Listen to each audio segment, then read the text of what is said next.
Hello YouTube, this is CM Maritime History, and before I begin, I know I had told you I'd be doing a live stream for this, but I've been having quite a bit of technical difficulties for that, so I decided I'd just video it. Thankfully I had this slideshow ready as a backup already, but yeah, hopefully this is as good as you would have thought the live stream would have been. Anyway, let's begin. So today, January the 30th, 2022, is the 77th anniversary of the sinking of the MV Wilhelm Gustloff on January the 30th, 1945. And this is the very worst maritime disaster in very worst maritime disaster in recorded history. You're probably thinking, you've never heard of this, simply because it's just not that well known. The Gustloff was constructed by the Blumenbosch shipyards in Germany. It measured 684 feet long and 1 inch, and 77 feet and 5 inches wide, with a capacity of 25,484 gross registered tons. And the Gustloff was launched on May 5, 1937. The ship was actually originally intended to be named Adolf Hitler, but instead was christened after Wilhelm Gustloff, who was leader of the Nazi Party's Swiss branch, who had been assassinated by a Jewish medical student in 1936. Adolf Hitler decided on the name change after sitting next to Gustloff's widow during his memorial service. After completing sea trials in the North Sea from March 15th to 16th, 1938, she was handed over to her owners. Now, you may be wondering, if you look up Gustloff, she is not listed as an ocean liner. Here is your reason. She was not meant to sail the oceans. She was a cruise ship. And yes, I know I don't really cover cruise ships, but this one is very significant. And she wasn't just a cruise ship for, any German person to go on. This was the top brass Nazi officials that went on board the Gustloff. No one else was allowed to, or at least during her cruise ship years. And on the next slide, I have a picture I can show you. Obviously, this is a picture of the real thing, but on the next slide, I'll be able to show you the second picture I have of the Gustloff. Right here. Now, you're probably wondering, maybe, I don't know, what is that? That is the Titanic Honor and Glory model of the Gustloff. Now, yes, you can see it has damage. For example, the aftermast is missing its top portion. The amidships hull has a blot of paint on it I couldn't scrape off, and yes, that is a hole right there that I had to attempt to glue back together after my cat knocked it off its shelf. Yeah. Let's just say I wasn't happy, because these models are a lot of money, and they're very, not to go against Titanic Honor and Glory, because they make wonderful models, but they're really brittle. Like, parts fall off them. Like, I've had one model, not this one, it's Aquitaine, that one will be in a future video that I'm currently working on, but it's so brittle that Aquitaine's one of her propellers showed up with like 2 blades out of the 4 it's supposed to have, like it just snapped off of the box. Yeah. But they are good models, so I would advise buying them. They are really cool, and you're not going to find half the models they have there anywhere else. Anyway, like I said, Gustloff was the first purpose-built cruise ship for the German Labor Front, or also known as Deutsche Arbeitsfront DAF, I think that's how it's pronounced, and used by the subsidiary organization, the Nazi-run Strength Through Joy program. Her purposes were to provide recreational and cultural activities for German functionaries and workers, including concerts, cruises, and other holiday trips, and to serve as a public relations tool to present a more acceptable image of the Third Reich. However, despite sounding like she was for all people, she was mainly used for top brass and invited workers during her years as a cruise ship. She was not, like I said, she wasn't really for everybody. She was the flagship of the KDF, the Strength Through Joy cruise fleet, her last civilian role until the spring of 1939. The ship made her unofficial maiden voyage between 24th and the 27th of March 1938, carrying Austrians in an attempt to convince them to vote for the annexation of Austria, like I said, public relations tool, by Germany. Excuse me. On March 29th, she departed on her second voyage, carrying workers and their families from the Blumenvoss shipyard on a 3-day cruise. Now, I don't really cover a lot of Nazi ships, simply because most of them are warships and they didn't build a lot of ocean liners, if any. But this is one of the interesting ones, in my opinion. It has a very tragic story, but I think it has a good background. Also, the Gustloff was not built by North German Lloyd. I think the German spelling is like Norddeutscher Lloyd or something like that. I don't know how to pronounce it. But the English pronunciation and translation is North German Lloyd, so that's how I've always mostly tried to pronounce it, except in my book that I'm currently writing about ocean liners, which should be out if it ever gets published, who knows. I don't know, maybe 4 to 5 years from now. It'll be a while. For the Gustloff's third voyage, she left Hamburg on April 1st, 1938, under the command of Karl Lube? I don't know. Joined the KDF ships Der Deutsche, that's how you pronounce it, Oceana, and Sierra Cordoba on a group cruise of the North Sea.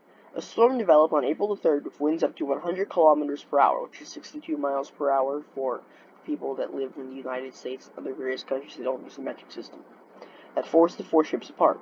Meanwhile, the 1,836 gross register ton coal freighter Pegaway, which had departed the Tyne on April 2nd for Hamburg, going the opposite way as the Gustloff. They were coming towards Hamburg, while Gustloff and the other 4 were heading away from Hamburg, was also caught in the storm. Cargo and machinery were washed on Pegaway's decks, and the ship lost maneuverability as the storm increased in intensity, meaning her rudder broke.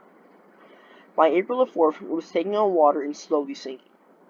At 4 a.m., Captain G.W. Ward of Pegaway issued an SOS when the ship was 20 nautical miles, 37 kilometers, northwest of the island of Terschelling, off the coast of the Netherlands.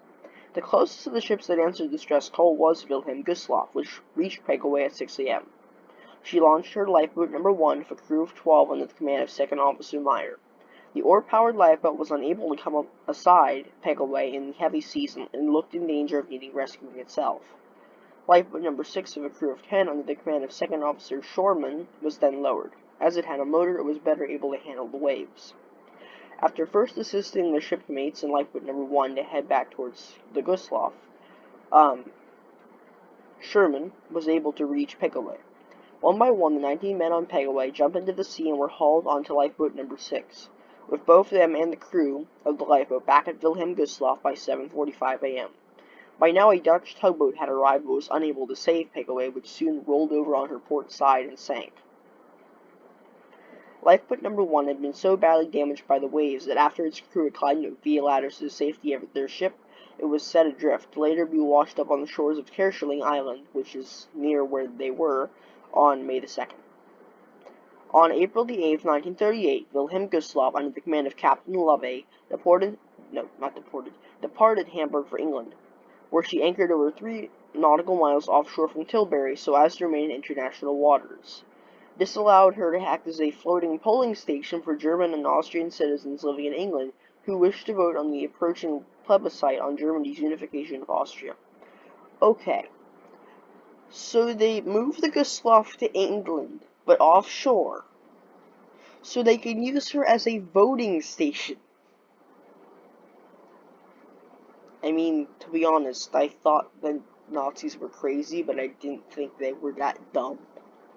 They really thought that would work. I mean, it's not a horrible idea, but you really think that you'd leave a cruise ship unarmed right outside the Royal Navy's front door. To me, that just doesn't seem smart.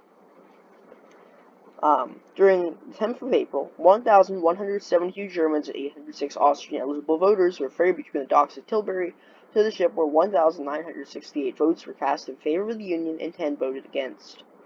So you see, some people did vote, but, it just, to me, doesn't seem smart, but that's just my opinion.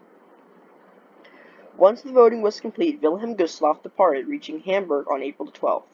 After undertaking a further voyage on the 14th and 19th of April, 1938, the ship went on an Osterfahrt, or an Easter voyage, before her actual official maiden voyage, which was undertaken between April the 21st and to May the 6th, 1938, when she joined the ships Der Deutsche, Oceana, and Sierra Cordoba on a group cruise to the Madeira Islands, again, the same ships.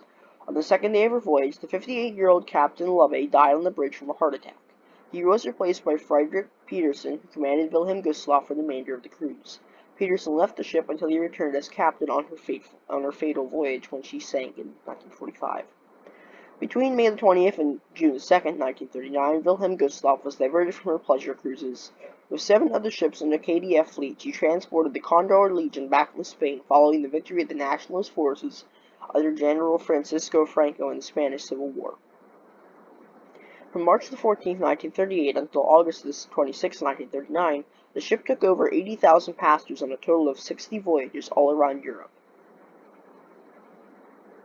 From September 1939 to November 1940, Wilhelm Gustloff served as a hospital ship, officially designated Lazaret Schiff D.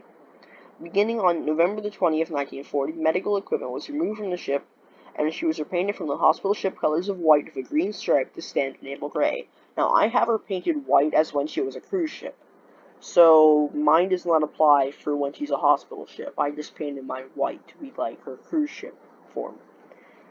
As a consequence of the Allied blockade of the German coastline, she was used as a barracks ship for approximately 1,000 U-boat trainees of the 2nd Submarine Training Division in the port of, I always get this port name wrong, Gdynia?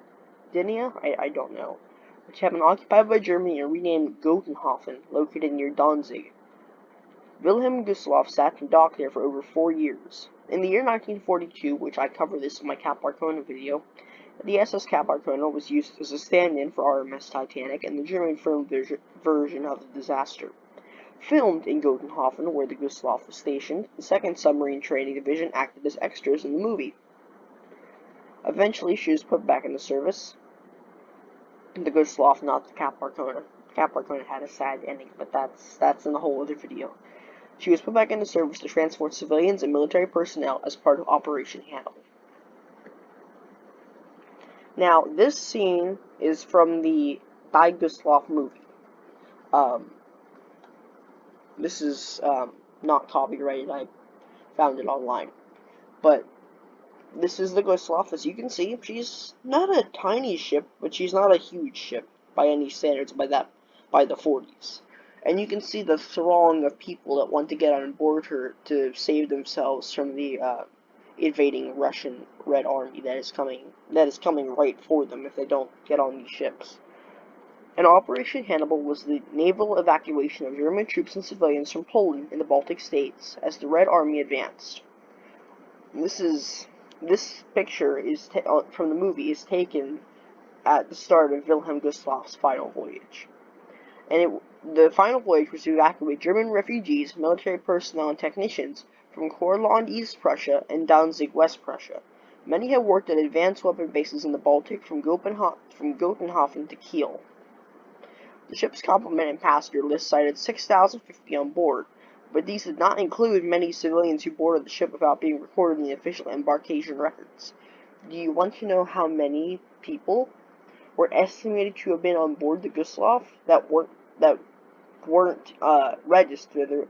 The ones that weren't registered are about 4,000, and approximately 6,000 plus 4,000 is about 10,000 people. 10,000 people on board a boat that is supposed to hold, I don't know, 2,000 maybe max, not more than that. But these 6,050 people, like I said, it didn't include the civilians who boarded the ship without being recorded in the official embarkation records because they just pretty much let them on board the ship. And I forgot to include this in the script, but I'll just say it now. The Gustloff, as she was leaving, as she was about to get ready to leave, had to physically pull away from the dock to stop the people running up the gangways to get on board her. Heinz Schahn, a German archivist and Gustloff survivor who extensively researched the sinking during the 80s and 90s, concluded that she was carrying a crew of 173, Naval Armed Forces Auxiliaries, 918 officers, NCOs, and men of the Undersea Bootleer Division, 373 female naval auxiliary helpers, 162 wounded soldiers, and 8,956 civilians, for a grand total. Now, obviously, we don't know the exact number, but for a grand total of approximately 10,582 passengers and crew, according to the site that I'm using. The passengers, besides civilians, included Gestapo personnel, Nazi secret police, that's what the Gestapo is, members of the organization Tot, which I don't know what that is, and Nazi officials with their families. The ship was overcrowded, and due to the temperature and humidity inside, many passengers defied orders not to remove their life jackets. To be honest, if you have 10,000 in a space for 2,000, to be honest, it would be like crowding the people into the train cars they did into the concentration camps. Because there is certainly not enough space to house 8,000 more people. It just doesn't work. The ship left Gotenhofen at 12:30 p.m. on January the 30th, 1945, accompanied by the passenger liner Hansa, also filled with civilians and military personnel, as well as 2 small torpedo boats. Hansa and 1 torpedo boat developed mechanical problems and could not continue, leaving Wilhelm Gustloff with 1 torpedo boat escort, which was called the Low. The ship had 4 captains: Wilhelm Gustloff's captain, 2 merchant marine captains, and the captain of the U-boat complement house in the vessel. So not only do you have a severe overcrowding problem, you also have a authority problem. 4 captains who know how to manage vessels, only one's the captain of that vessel. It's a problem. And they disagreed on the best course of even worse, they disagreed on the best course of action to guard against submarine attacks.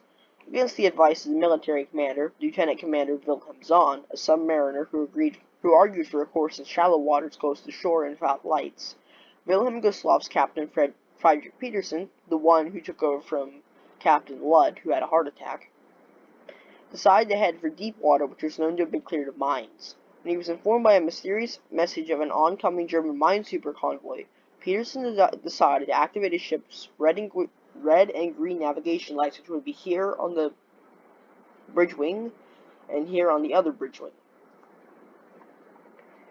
so as to avoid a collision in the dark, making Wilhelm Gustloff extremely easy to spot in night. As Wilhelm Gustloff had been fitted with anti-aircraft guns and the Germans did not mark her as a hospital ship, no notification for operating in a hospital capacity had been given, and as she was transporting military personnel, she did not have any protection as a hospital ship under international accords. Now, this small picture, I really couldn't blow it up because it's really grainy, but this is I believe they found it through sonar, but this is the wreck of the Gustloff. You can see it's on its side, but like the whole superstructure section is collapsing on itself. That is the only picture I've ever seen of the Gustloff. I believe it's in really deep water, but that's the only picture I've ever found.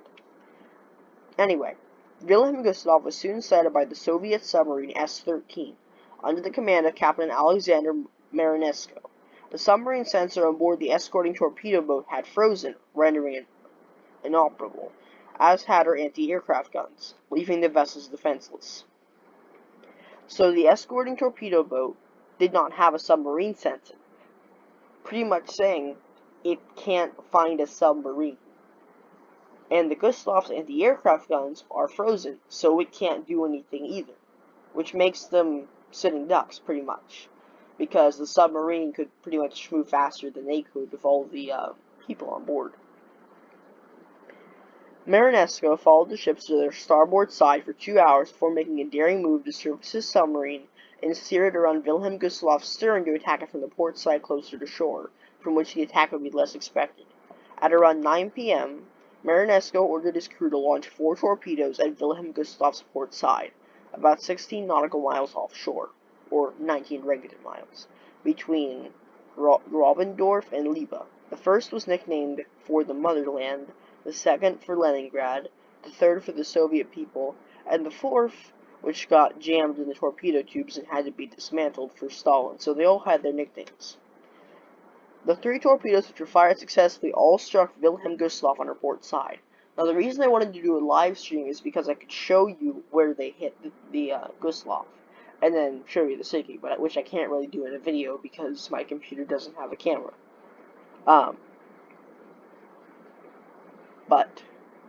Sorry I couldn't do that, but I hope this works better.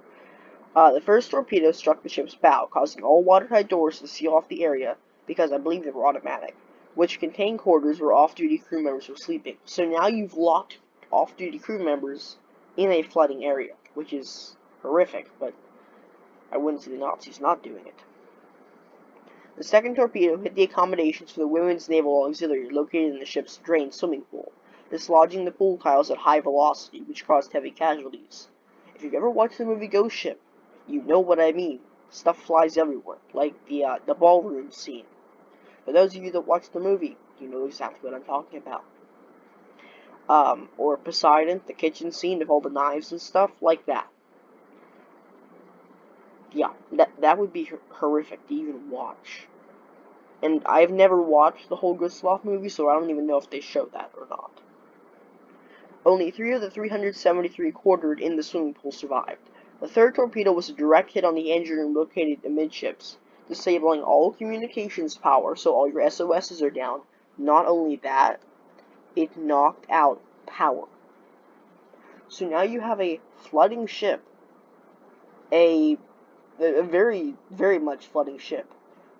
You have no engines, you have no electricity, and you have no SOSs. You're probably thinking, what more could go wrong? And you also have 10,000 people trying to get up on deck. Yep. Recipe for disaster.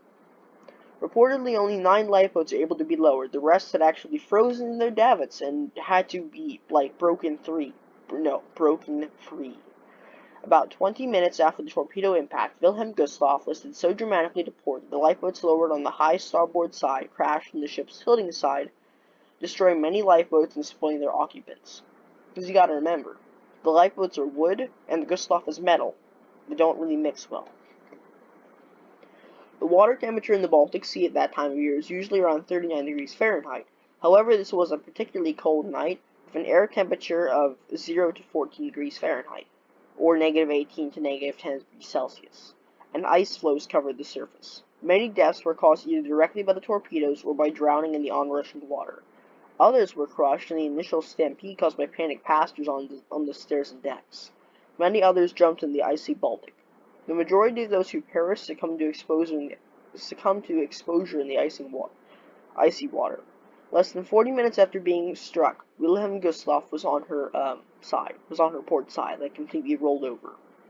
She sank bow first 10 minutes later in 44 meters or 144 feet of water. So not super deep, but I had believed that she had sunk deeper than that. I was wrong. German forces were able to rescue 1,252 of the survivors from the attack. The torpedo boat T-36 rescued 564 people. The torpedo boat Lowe, 472, the boat that was right next to Gustloff the whole time with an inoperable submarine sensor. The minesweeper M387, 98 people. Minesweeper M375, 43. Minesweeper M341, 37. The steamer Göttingen, 28. Torpedo recovery boat TF-119, 7. Freighter Gottenland 2, and the patrol boat V-1703, 1 baby. 13 survivors died later. All 4 captains on Gustloff survived her sinking, but an official naval inquiry was only started against Lieutenant Commander Zahn. His degree of responsibility was never resolved, however, because of Nazi Germany's collapse in 1945. It was a very tragic disaster. The figures from Sean's research makes the loss and sinking to be, out of 10,582, approximately 9,343 men, women, and children. Mostly due to exposure, but there was also the factor of lifeboats being destroyed, trampling in the stairwells and decks, that whole thing. But yes, most of them died in the water. It sounds very Titanic-esque, doesn't it? I guess, but I do agree with myself there. It does kind of sound Titanic-y. sort of. But I mean, you know, circumstances are quite different. But here we go. I remember this part now. I haven't read the script in a while. His more recent research, and this person talking about would be Dr. Sean, the survivor, is backed up by estimates and by a different method. An Unsolved History episode that aired in March 2003 on the Discovery Channel undertook a computer analysis of her sinking. Using Maritime Exodus software, it was estimated 9,600 died out of more than 10,600 on board, so around there. The analysis considered the passenger density based on witnesses' reports and a simulation of escape routes and survivability with a timeline of the sinking. During Operation Hannibal, many ships carrying civilians were sunk, such as the General von Steuben. 3 ships were sank: the Gustloff, the Steuben, and I'm very sorry, but I really don't remember the other one. But I do remember hearing about it. According to the New York Times, tragedy of Wilhelm Gustloff was a war crime.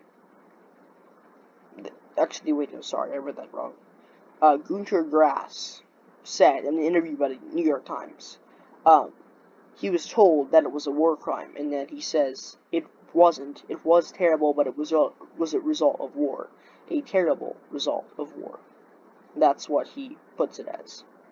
And to be honest, I believe him. But it was yes, sorry. It was the General von Steuben on the night of 9th and 10th of February, just 11 days after the sinking. It wasn't the same night, but it was during Operation Hannibal, killing about 4,500. And Marinesco, the submarine captain, according to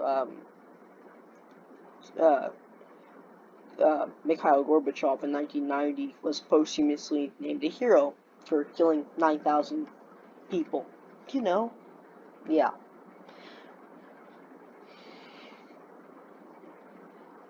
But this is the story of the Wilhelm Gustloff. I hope you guys have enjoyed hearing about it.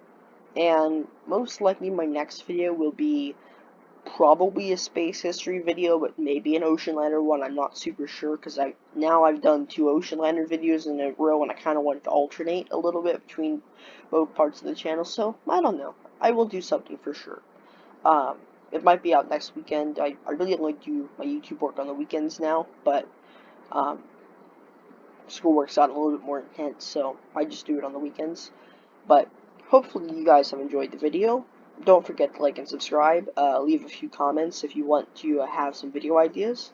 And see you in the next one. Bye.